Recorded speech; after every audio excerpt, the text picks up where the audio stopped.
হাসান আজিজুল হকের জীবন ঘষে আগুন গল্পগ্রন্থের দ্বিতীয় গল্প খাঁচা। 1947 সালে সাম্প্রদায়িকতার ভিত্তিতে দেশভাগের ফলে ধর্মীয় সংখ্যালঘু মানুষের মনে তীব্র বিষক্রিয়া সৃষ্টি করে।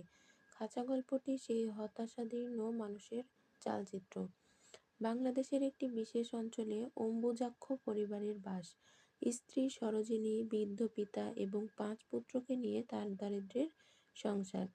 জীবিকার তাগিদে শিক্ষকতা ছেড়ে দিয়ে সে হোমিওপ্যাথির চর্চা করে।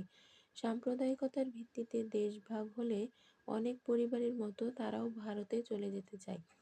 ভারত থেকে আগত মুসলমানদের সাথে এদেশে হিন্দুদের বিনিময় ব্যবস্থার মাধ্যমে বাড়ি জমি বিনিময় করে দেশ বদল করতে চায়। জীবনযাপনের নিরাপত্তাহীনতাই তাদের এই ভূমি ত্যাগের অন্যতম কারণ। কিন্তু অম্বুজাক্ষ মাতৃভূমি ত্যাগ করতে চায় না।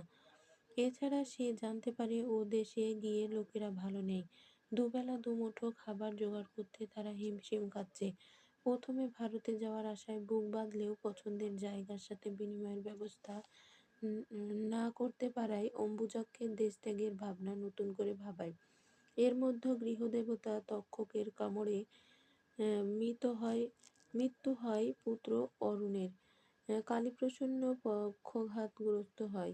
স্ত্রী সরোজিনীকে জানায় তাদের যাওয়া হচ্ছে না। এতে আশা ভঙ্গ হয়ে সরোজিনী স্বামীর শখের সেতার ভাঙে, হারিকেন ভাঙে এবং অম্বুজাক্ষেকেও মারতে উদ্যত হয়।